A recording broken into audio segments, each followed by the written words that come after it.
tonight? Wonderful, wonderful. Welcome to the Jordan. My name is Jeff. I'm the pastor here at the Jordan. To my right is the woman of my dreams, the mother of my offsprings, the one, the only, Erin Moores. I think they cheered louder for me than for you. I'm just saying. That's facts. That's facts, as it should be. And then we've got Kaylee Coltrane. Hello, everyone. I think they cheered louder for you than for me. I paid a few of them, so Okay. yeah, it happens. Works. Well, welcome you guys to our relationship panel, which is one of the best. Erin Moores is Facts. just, you're not ready, is what's about to happen, right? Very true. Neither is Erin, so we're all not ready, which is great. But do you want to say your little thing about Q&R and give them a little... Yeah, totally. So, these mics are a bit hot. There we go. So tonight, this, like sometimes they call this Q&A. It's like question and answer, but it's really more of a Q&R, which is a question and response, meaning that you guys have submitted questions, and we're simply going to respond to them. That a lot of these aren't necessarily like the hard and fast answers of like, nope, this is the way that it is, and if it's not this way, then you're blowing it. A lot of this is going to be based off of course, as much Bible as we can, but as dating isn't necessarily a biblical principle, but definitely as much experience as we can, and as much there will be some opinion and whatnot, but definitely we hope that, and we pray, and we've been praying that these answers will definitely help you in your either in your singleness and in your relationship, or in your marriage or future marriages. Cool. Definitely. Well, I thought a good way to start would just be to talk about what just one favorite thing you have about each other. It's just one. I know you have so many, but just choose one that is just going to blow everyone away. I feel like this happened last year. You did not put that on this I list. know. I wanted to wasn't. surprise you. It was fun. Crap. It's really hard to think of something for me. I'm not good at that. No, We'll edit this out. It's fine. I love how emotional he is. I do. true. Actually, that is my favorite thing about Jeff is we've done a lot of mentoring and counseling and stuff, and almost always the girls are like, I just never know what he's thinking, and he never talks, and he doesn't talk about his emotions. And I'm like, I can't relate. I am blessed. And I mean that I'm a pretty sarcastic person, but I'm not being right this minute. I love that Jeff and I can have real, deep, meaningful, emotional conversations. And I think it is my favorite thing about Jeff is he's real. He's in touch with his inner self, and he's real. That's good. All right, Jeff. Oh, thank you. Try and top that. So for I can't top that, but for me, I would say You can't top that? I mean, There's nothing. All right. No, I meant you're at such a level with your. I love how forgiving she is, and how. My favorite thing, honestly, about Erin is how committed she is. Like she is, I think that's something that was so important for me, especially with some of the issues I came out of my childhood with, is knowing that I have a wife who is incredibly committed to me, who is with me by my side, is there when in my highs and in my lows, and when I freak out or when I don't, like you're just there with me. My times where my anxiety boosts, or times when we're flying high and things are rocking, you're always there and you're with me, and I love you for that. We can clap for that. That's good. All right. Well, y'all ready? All right, let's go. All right. So we've got a few different categories, but I'm just going to go for the first question of the night for all y'all single people. Yeah, give yourselves a shout because it's about to get real. So let's see what happens.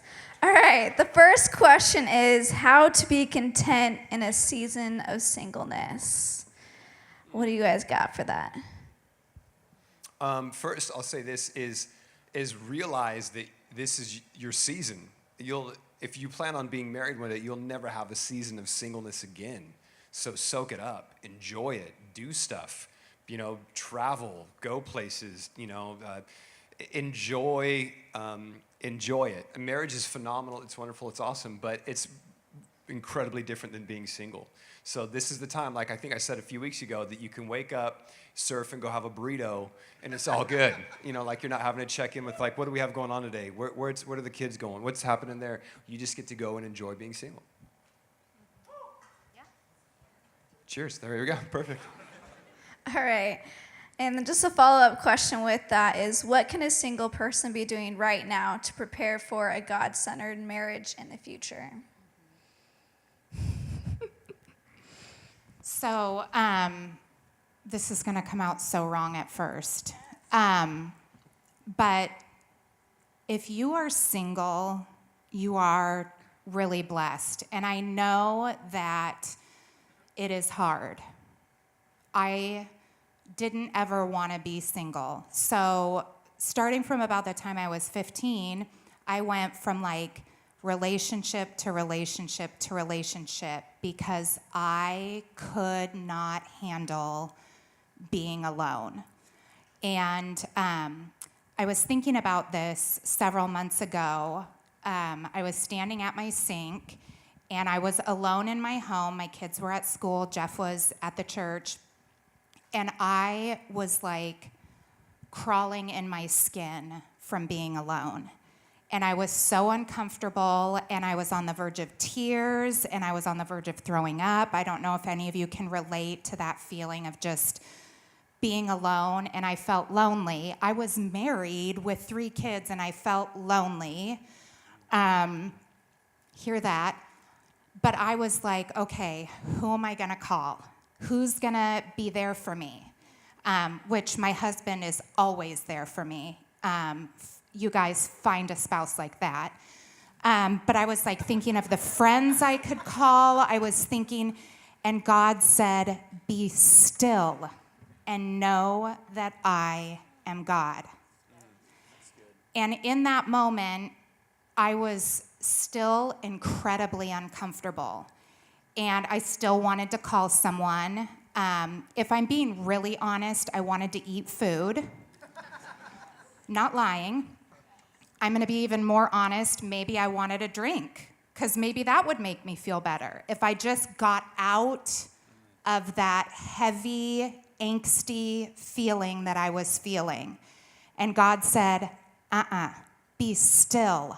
I am your God. Your spouse is not your God. Your mentor is not your frickin' God. Preach. That's right. Your pastor is not your God. Your bestie is not your God. Food is not your God. Yes. Be still and know that I am God. And you know what? That's not easy. I think in life, we're always looking for the easy. We're looking for a way out of the discomfort. And so we settle for companionship with people that are going to cause us the most misery in our lives in the long run. And the only solution is to be still and know that He is God, right? Amen. Thanks, guys. It's been a great night. But seriously, I know, that was right? so good. Well, I hope you guys are taking notes right now, because it's fire. No, it's Yeah, amazing. so good. That was incredible. How do you deal with sexual desires as a single person? Be still Be and still. know that He is God. And I was going to say, not the way that we dealt with them. Facts. Because we didn't deal with them the right way. And I will just say, it is hard. My answer for everything tonight is, it is hard. Life Facts. is hard. Singleness is hard. Marriage is hard. Finances are hard. Having kids is hard. Be still and know that He is God, for sure. But take the hard route, because if you do what seems easy in the moment, you're going to be trying to repair that damage in the long run, right? For sure, definitely, yeah. Most definitely. And then also, too, I mean, there's, I think, one, just admitting it, acknowledging it, having people that you can talk to about it, so that you're not always keeping it in and keeping things a secret and whatnot. So whether it's a pastor, a leader, a mentor that's in your life, maybe some of you guys are incredibly close with your parents and you get good godly parents, you can talk with them. Even friends, but definitely. I think when you keep things hidden, especially when it comes to your sexuality and your sexual desires, because again, in the church, we just bear them. We're like, no, we're okay. But when we get married, it's gonna be awesome. But like, we just kind of keep them over here. But you have to kind of deal with them, admit it, talk to your, and say, man, I've had just an incredible desire lately, and I don't know what to do. So there's things you can do. Talk about it, so you keep that right perspective. Don't keep it hidden, and exercise. For real, go for a run.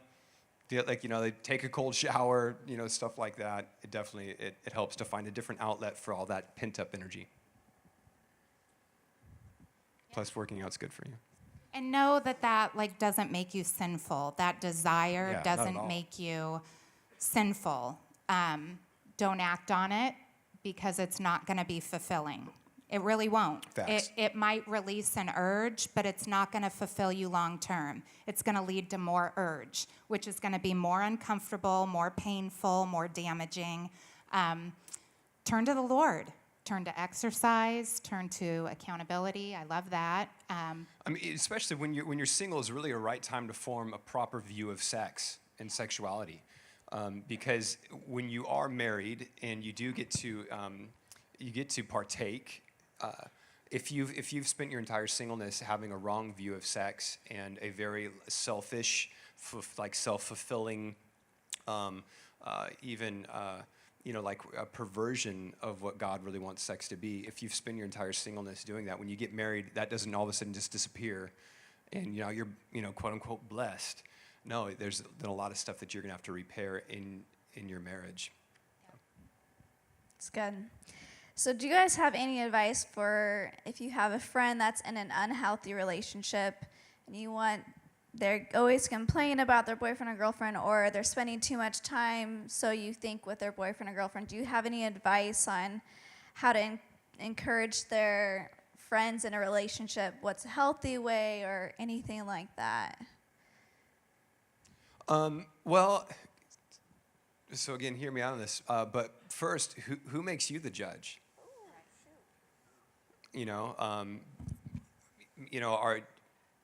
Maybe they're really growing in a healthy relationship, or maybe they're not. Maybe they are complaining a little bit and stuff. But I think a lot of times, out of jealousy, we respond to situations like this because we used to hang out all the time, and now we don't hang out as much anymore. Or I don't really like him, or whatever it is, and so we kind of start to place this negativity on their relationship as opposed to being able to celebrate where it is they're going. But if it is really an unhealthy relationship, if they really are complaining about him or her all the time, then in a very humble way, in a very much full of love way, maybe bring that up to them in the best way that, again, if they're your really close friend, you should know how to communicate to them about an issue like this. But definitely think about it, pray on it, and just be really careful, because a lot of times that's just going to drive a wedge in your relationship. And understand too, is this a friend that will take that from you? Right. Do you have that friendship and that relationship with them where you can come and you can say, hey, look, you're falling off, or hey, I feel like this isn't good for you, and they're going to hear you and respond to you. And I would just add to that and say that from my experience, matters of the heart, people don't really actually want to be taught. They want to experience and go through it, even if it means the worst pain they've ever felt. We've had so many relationships where we've ended up brokenhearted because people haven't listened to godly wisdom and counsel, and then they're brokenhearted, and we're right there with them. It is hard to be a friend to someone who is in a not great situation. And what I actually wrote down, what I thought about when I saw that question is just be their companion. Don't be their teacher. Love them. Most of the time, teaching is not what we need. It's love. It's companionship. It's someone who when things break down, they're still going to be there for you. And that is way better than being the know-it-all, right? Amen. But that sounds really good, but I'm always the one who's trying to tell people what to do. So just full Amen. reality there, including Jeff. Come on. All right. So now just maybe a few dating questions. How to get to know someone without being too forward? Or do you need to be forward? Plot twist. Yeah, I think it's great to have friendships, and I think it's great to get to, before you enter into that dating relationship, to get to know people on that friend level. When you jump right into a dating relationship, it automatically puts a pressure on the relationship that you guys are always trying to impress each other. I think it's better to get to know the other person, talk with them, hang out with them, especially in group settings. You get to see the way that they interact with other people and how they treat other people. And you get to see different aspects and different sides of who they are. And then once you have that, like, man, there really is an attraction building. It's not just, man, I was attracted to them for a couple of weeks and I'm not anymore. And shoot, I already told them that I'm attracted, but I'm not really into them anymore. Now what do we do? And that creates a whole new interesting, like, set of problems. But just watching, being friends. I think being friends is highly underrated. It's good to have friends, especially when you're single, of the opposite sex. I know that, a lot of times in the church, you're like, don't be friends with the opposite sex. You're like, because then you're going to end up, fornicating and, and you're going to just be in hell. And you're like, whoa, okay. Oh, God. But it's going to help you. Fornicating. It's a big word. But it's going to give you opportunity to learn how to relate to, the people of the other gender. And so do that. And then once you really find that, man, I'm kind of getting into this person, then you start to have more of those side conversations when you're in the group. More side conversations. And then you guys are sitting down to coffee. And it's not necessarily like, hey, do you want to go on a date to coffee? But like, hey, let's go have coffee. And let's chat. I'd love to get to know you more. And I think that's absolutely fine. But as soon as you place that thing of like, this is a date, or like now we're going to be something, it puts even more weight on that relationship. And once people start dating, they start dating. They put on the good face. There's things that you do in dating that you don't do in any other thing in life. So true. It's true. It's facts. Like, you don't get upset at certain things. You let certain things go. You It's false advertising a little bit. It is. I mean, but honestly, like you make yourself look good. I'm trying to be so filtered right now, and maybe I shouldn't be. But you just do weird stuff. Like, you go through the entire night and you don't fart. I would still appreciate it if you did that. I'm just putting that out there. Hey, babe, when we were dating, though, like when we were like for real dating, I was letting him go. But anyway, so like. And it was terrible. And she still married me, gentlemen. She still married me. That's good. That's how you know you found a good one. I'm just kidding. But like, you do things in a dating relationship that you don't necessarily do anywhere else. And so like, man, be careful of just all of a sudden jumping to like, now we're dating. And I feel like I say this every year, but it's only because I wish this would have been drilled into my head and my heart when I was younger. And that is, be real. Be you. Yes. If you are a little bit forward, I'm not talking about like a shark, but if you are a little bit forward, you can be a little bit appropriately forward. I've told this story before, but when Jeff and I first started hanging out, we had hung out on many occasions over several weeks, and I was really unclear what his intention was with me. And I felt like I was at a place, because I hate to be alone, where I had to ask him. And I just said, what are your intentions here? Are you wanting to be buddies with me, or do you want something more? And those are like almost word for word what I said. I said, do you just want a cool girl pal? Because I was cool, obviously. Facts. Or do you still are. want something more? And I'm not going to embarrass him with his response because it wasn't smooth, and he thought it was. He's so smooth, I thought really. it was so smooth. He thought it was so horrible. smooth. But it was like he needed that to go, it's okay for me to be vulnerable and tell you what I want. And I kind of needed him to say it before I said it. Like, we even had these moments where he was like, I like you, Aaron. Like, that was a step. And I was like, what did I say, babe? I like you too. No, I did not. It was obviously really memorable. I said, I'm more than like you, Jeff. Come on. And then he was like, I'm more than like you too. more So than we like you kind of played off each other. But I think one of the things that's really dangerous is when you think things are black and white. And you think, I'm a man I need to conquer. And I'm a woman and I need to be prized. Be real. Be real, right? Like, if you are a man who is not incredibly forward and bold, and maybe the partner you want is somebody who is like a little more assertive. So I just think be real. Pay attention to who you are. Be open to change if that's how you feel. Like, this isn't a hard thing. Like, I'm open to change. And then, that's cool.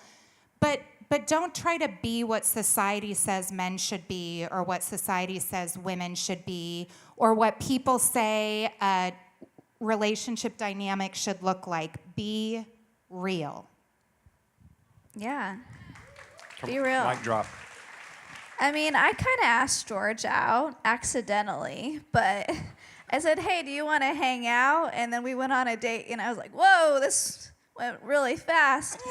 But hey, I married him, so it worked out really well for us. Accidental asking out. It works sometimes. For sure. But side note, though, you Yeah. and George were friends for a long time. We were friends for years before. Years before, and you Yeah. got to witness each other I in know all where sorts he of different is. circumstances. Yeah. It's good. So much of that. Okay. Dating apps. What do you guys think about dating apps? Should we have them? Should we not? What do you think? The Bible doesn't talk about dating apps. I don't know why, but Well, actually, in 1 Opinions 3:1, it says. first Jeff. Yeah. No, it doesn't. I think apps. I think they're fine as long as they're not the hookup apps.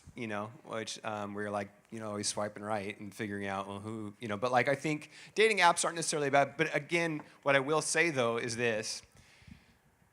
You're jumping right into that dating relationship as opposed to kind of knowing who they are beforehand.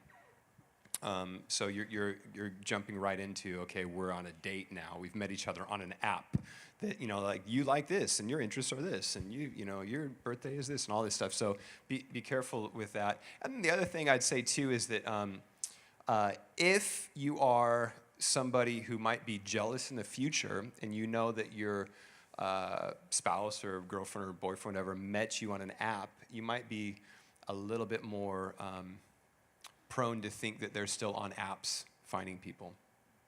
That's just what I've, within different conversations, different counseling and stuff, I've found with other people. That's good. So if you're in a dating relationship, when is a good time to bring up past baggage from old relationships, family stuff, any baggage that you got? When's a good time? And this goes back again to like there's no black and white. And I think if you are moving slowly and thoughtfully and you're connected to the Lord and you're respectful of each other, you're going to have a pretty good indication of when it might be appropriate to ask a question like that. And that doesn't mean it's going to be smooth sailing, but there's just really not a black and white time when that's appropriate. And we've shared this before, but Jeff wanted to know, like, all about my past and the who and the when and the how long. And I still, to this day, we've been married for over 18 years. and that, thank you for those of you, because it's been hard work and not a joyride by any means. But I mean, I some of it. still don't know the details of Jeff's past. And I absolutely know he would tell me if I asked. But I'm just really not that curious. I know for myself, I have nightmares sometimes of him leaving me, of him being with other people. I don't need the reality. I just don't need the reality adding fuel to anything. And so I know some just because we did go to high school together, and I know some of the people he dated. But for me, I don't really have those questions. And so again, be real, be true, and just keep your eyes fixed on Jesus and allow him to help you navigate those things. Exactly. And also, too, with that is be prepared. Like when you ask those questions, be prepared for sometimes gnarly answers. Yeah. And also to understand that you're dating them now, not who they were. So true. And a lot of times we keep people. Yeah, if you wanted to clap for that, was really good too. Thank you. We want to hold them accountable, for a past in our present relationship, and you can't do that. They're different. They've changed. And just to tack onto that and to be real, so I have a past that I have a lot of shame over because I know I wasn't who God wanted me to be. And I even still carry some shame with me of stuff that's happened. I mean, like I said, Jeff and I have been married for 18 years, and that shame still wants to come and take a hold of me. And for a long time, Jeff made me feel bad about past people I was with, only because he loved me and he wanted me to just be his only romantic, physical interaction. And that really made it even harder for me to feel freedom from that stuff that I can't change, but that God has forgiven. And so if you could do your significant other a great courtesy and treat them the way that Christ treats them, Amen. It's just such a blessing. Such a Facts. big, fat, huge blessing. Boom. And once we had that conversation, it was like this aha, God came in and did so much healing for both of us, Both of right? us, for sure. Well, on a little lighter note, but I don't know. How do you turn someone down nicely? Ooh.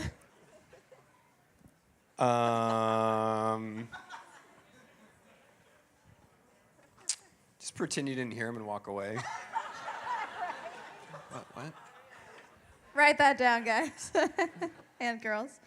I don't think really what's concerning is when we are afraid to hurt people's feelings and we do things we really don't want to do. And so I would be more concerned about that than hurting people's feelings. But I am kind of mean. So this is my opinion. So, it's not scripture. But if you love God and you love people, I think you'll find a way, and there's no right black or white answer. For But sure.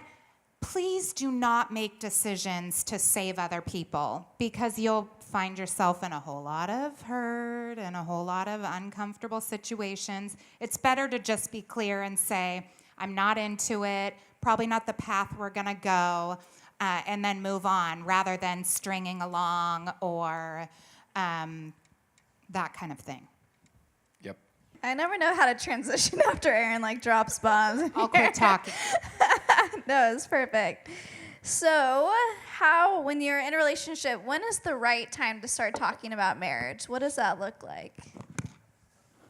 It's black and white, Kaylee. All right, go girl. Let's hear it.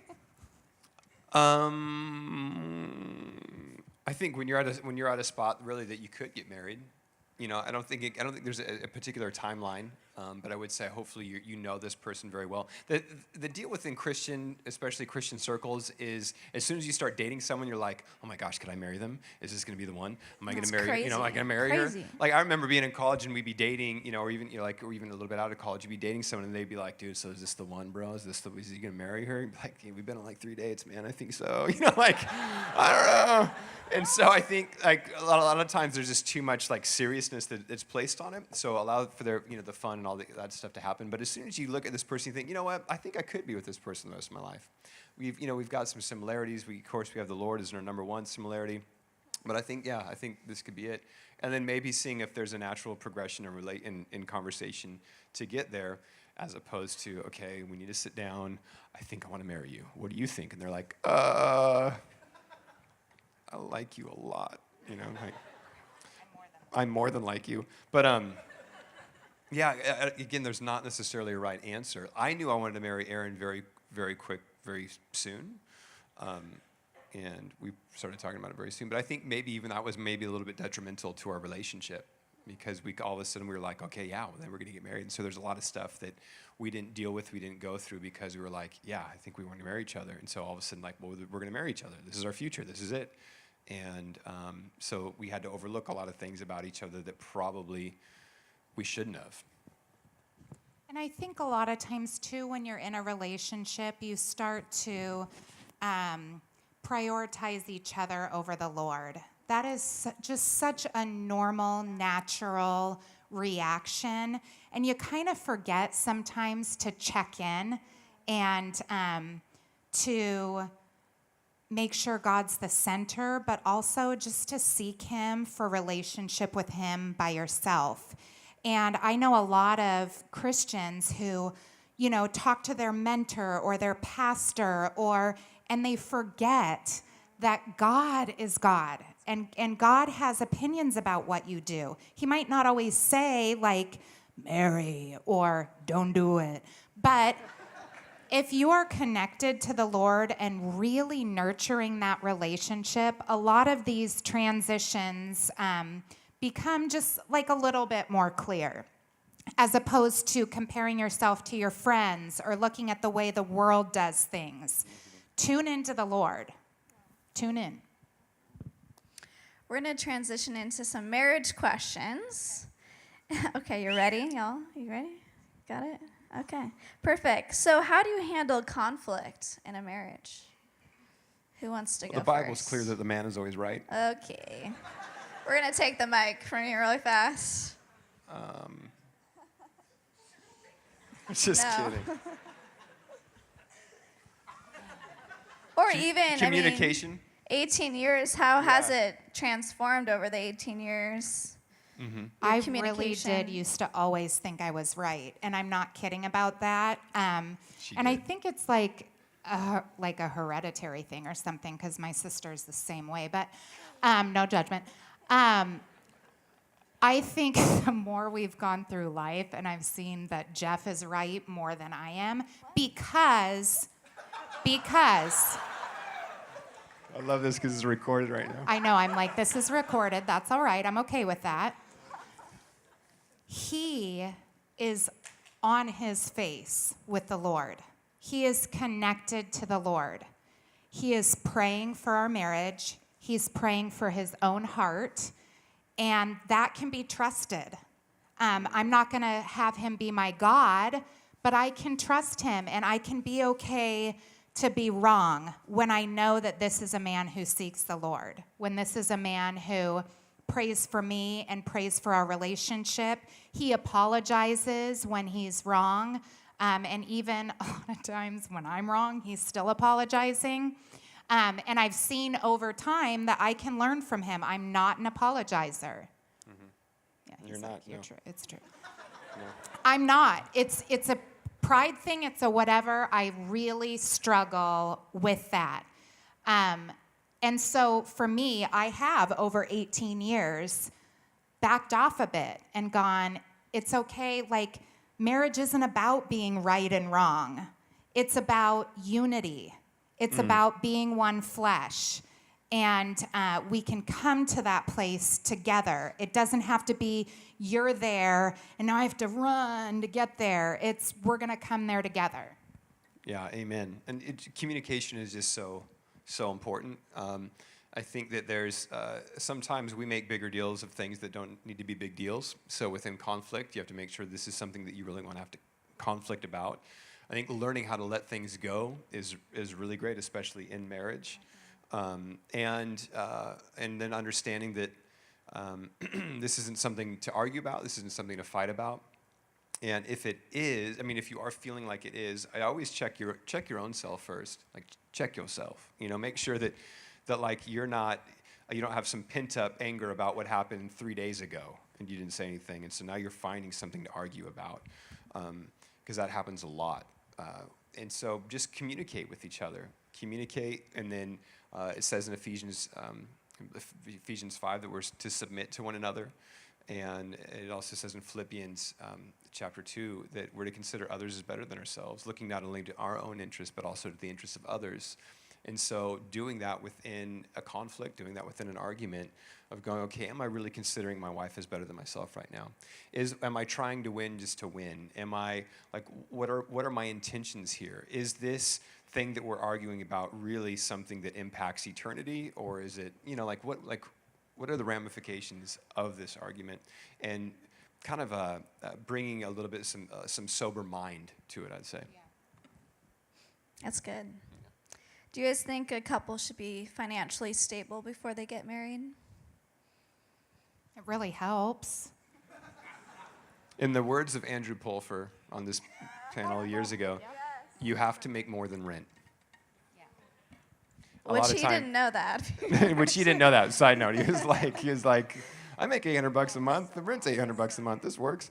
No, I think, yeah, because finances really do put a strain and a stress on a relationship. And if you're newly married and you're trying to pay for rent, and you have a car payment, and you have maybe student loans and all of this stuff, and you're not only making a certain amount of money, then yeah, it can be stressful. And so, you know, making sure that you're on a budget, that you're able to budget your money well, that you, but both of you guys, side note, financially, you both have the same mindset when it comes to finances.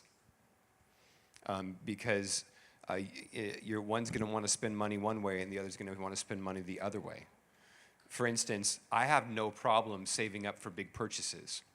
That's how I grew up without much money, and so I'd hoard money, and then I'd find something, you know, fancy I'd want to buy, and I'd buy it. And so Erin would like to, you know, she would take the kids through the aisle and be like, oh yeah, sure, you guys can, like, kids would be like, can we get a candy? And they'd be like, Erin would be like, sure. And I'd be like, no, we don't need to spend $1 on a Snickers right now. Are you kidding me? Gosh, right? But like, for her, it was just $1 for the kid, and it was just it was an interesting way of even thinking about finances, of like, oh, that stuff is no big, but a big purchase for her was like, whoa, whoa, whoa. And I'm like, well, so it's important to have kind of a good, solid idea of finances as you guys are getting prepared. Talk about money. Yep. How do you want to spend it? How should we save? What are your long-term goals with finances? Helps a ton. And be honest. Don't say what you think the other person wants to say, or, you know, like Jeff and I will have conversations where I'm like, I know the truth says that this is what I should say, but this is kind of what I actually think. Be that real, okay? Because then, you know, you can slap each other around and be like, no, that's dumb, that's foolish. We don't really slap each other. I did hit him one time. Oh, you did, yeah. Let's talk about that really fast. I'm just curious. Okay, side note. He shushed me.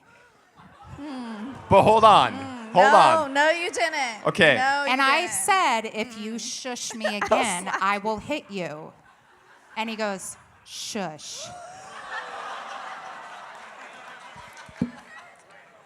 Side We were note. dating. We were only dating. We were only dating. Okay, we were only dating. It's a long time ago. We were only dating. We were kind of playing around. We were being playful. And at the time, there was a movie. I forget the movie, but the guy was like, shush, right? So We're making up a huge story. We've forgiven each other. Like, it's this over. was in a grocery store full of people. I said, shush, and the smack was heard around the store. Checkers stopped what they were doing, turned around, and looked as I'm sitting there stunned. And she's walking away like, His nose was bleeding and stuff. It was no, awesome. it was not. Okay, we made that up. We made that up. Let's move along. I know. I don't know. What even was the to say. question? Dang it. Okay. Oh, no I question. don't is gonna condone work. violence. I Okay. really don't. That was Yeah. playful. Yeah. It It was. didn't feel playful. Okay. We'll talk after this, dude. Didn't It's gonna be sound fine. playful. We're gonna figure this out. Okay, so any question just sounds crazy after this. Okay. Did you communicate your future plans before you got married? What you wanted to do? Yes and no. Kids. Yes and no. I'm great at painting like vision of like this is what it's like, this is what it's going to be, but I only painted the romantic vision and plans for our lives of like the trips that we would take and the things that we would do and so and also too I did communicate though like what I thought I was going to do in life. I didn't communicate, yeah, I'm going to be a pastor and we're going to struggle financially a lot and it's going to be awesome and I'm going to work long hours and all that. No, it was like, maybe one day we'll get a sailboat and go around the world and one day we'll be on the beach and our little children will be running in the waves and all this stuff. And she's like, oh. And then I'll be like, and we can do this because I'm going to be a teacher and have the summers off and all this stuff. And so we did, but at the same time, I don't know if we really did. And life is really fluid. And so even when you have those conversations, like you just got to know that life's going to throw you some things and you have to be up for what comes your way. And so when we did get engaged, I thought he was going to be a teacher, and then he became a pastor, which I guess is a teacher. But, it was just a bit of a different situation. And to me, I wasn't married to the dream. I was connected to my partner. And I think as much conversation and discussion as you can have that's real and not pretend or fake or forced, as much conversation as you can have, the better, because you see the heart. And maybe not just the word for word what's said, but the heart behind what's said. And so I knew this was going to be a passionate man who was going to be emotional, who was going to love me and love our kids. And suddenly it doesn't matter if he's a teacher or a pastor. You know what I mean? Like, you're marrying the person. You're not marrying the lifestyle that you think is going to happen. Because it can change. It's really good. That was really good. All right, we have time for one. All right, well, we got time for one more question. Things are getting a little heated up here, so we're going to move along.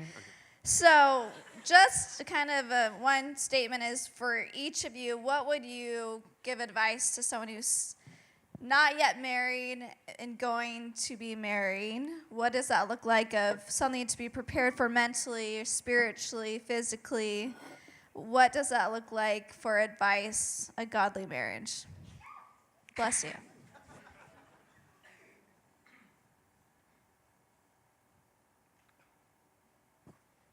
It can be so different for each person. So to really kind of make that blanket statement, I'd be this: would just 1, seek God, 2, know who you are, and be okay with yourself. Because if you're always looking for validation from other people, you're going to compromise who you are. You're going to compromise who God's made you sometimes. In order for that, your spouse will become your God, or your kids will become your God, and already in marriage, that's hard enough as is. So really being okay with who you are, so that you can clearly communicate to the person that you're dating who you are, what you feel like you can give to a relationship, and what you feel like you can't give to a relationship, and are they going to be okay with that? I think I think if you can move from being idealistic to realistic. Yeah, that's very good. A lot of times we have these grand ideals of like what marriage is going to be like, and who we're going to marry, and who he's going to be, or who she's going to be, and a lot of times it's just not realistic. A marriage is hard work, and we actually got. If you're here tonight, I'm so glad that you submitted this comment. But we got a comment in one of our things when we sent out social media questions that said, You've talked a lot about how hard marriage is, and even kind of painted a little bit of like a harsher picture of it. And man, it makes me a little bit afraid to get married. And I thank you for that. But in all honesty, you should be afraid to get married because it's hard. Like you're committing to be with one person for the rest of your life, to support them in their hopes, their dreams, their goals. You're forsaking all others, which means you're only going to have eyes for them, and you're going to, like, you can't escape them. You're going to live with them. They're going to be, like, you're going to lay your head on your pillow at the end of the night with this person forever. And so, like, humans don't just mesh that well together all the time when you're in that close quarters. So you have to know that this is the person that I'm going to be with. And so there is a realistic, like, it needs to kind of hit you in the face a little bit of like, wow. Because again, a lot of times in the church, we paint marriage as this dream. It's phenomenal. It's awesome. Which, by the way, it is phenomenal and awesome. But if all you hear about is marriage is so good, oh my gosh, then honestly, when you're struggling in your marriage, you don't ever say, I'm struggling. You say, oh my gosh, marriage is so good, right, bro? Yeah, it's awesome. I love being married. You love being married? Oh, we love being married. And you go home, you're like, I hate being married. Help me. And so you got to be honest about that stuff. Like, marriage is hard. It's wonderful. It's great, but it is hard work. And if you don't go into it with a resolve, if I'm going to work hard at this, I'm going to make it work. I'm going to love this person to the day I die. I'm going to love them in their imperfections, in the stuff that bugs me that will never change about them. There's so much stuff that bugs Erin about me that I can't change just because it's like in me. It's my DNA. It's kind of who I am. But she's committed. She's loving me. She's for it. And if only romanticness in marriage, like here's the deal, people. In the movies, people wake up in the morning and they start making out. You get morning breath. It's like nasty. I'm serious. Like, again, you have to get over these romantic, like the grand romantic notions of like, oh, we're gonna wake up and make out. And like, no, you wake up, you're like, oh, but like, go brush your teeth or something first. But like, that's like, it's real, it's raw. Like that's what marriage is. And so, I don't know. That's good. Yeah. What would you say, baby? I would say all that stuff. I would. And then I would also just, remember about how Christ talks about the marriage and being like Christ to the church. And it's a love that does cover over sins. Ooh, it's a love that says, while you were a sinner, I died for you. I am sinful. Jeff has sin issues, but that doesn't limit our love for each other. It shows our love for each other, that we can love through those imperfect, even sinful experiences. And it's a way that we can draw close to the Lord by loving our spouse through that. That was one of the questions that you didn't ask that I just thought, what a great question. How do I love my spouse when they're in sin? Look to Jesus, for crying out loud. It's in the Bible, just how he loves us. And we are disgusting sometimes, True. right? And I think that Jeff and I have struggled and we have toiled in our marriage. And I would never lie to you and say that everybody's relationship is going to be just as hard as ours is. But I'm also not going to lie and say it's a piece of cake. I think that's why it's so important to love God and let him love you before you get married, before you give yourself over in a relationship that's even a dating relationship. Allow God to love you and love him, and that's like the best foundation that you could ever have. And then lastly, and the worship team can come up here. I'd say this, that make sure that the person that you're with and that you're going to be married to or that you're married to, well, first make sure that you are seeking God. Remember, I said this a couple of weeks ago, maybe even last last week, but if Jesus is number one in your life and number one in your spouse's life, then automatically he's going to be number one in your marriage. Doing a daily devotional together doesn't mean that Jesus is number one. It really has to be like number one in your life, in their life. And to marriage and if that's the case, then that spouse is going to help refine you into the godly person that God wants you to be. Because marriage isn't to make you happy, it's to make you holy. And too often we're like, oh, marriage has to be about our happiness, and I'm just not happy. You know how many people get divorced because I'm just not happy anymore? Right. Well, it's not what it's about. It's about being holy. It's about being set apart unto the Lord. And how am I, as a spouse, helping my wife be holy?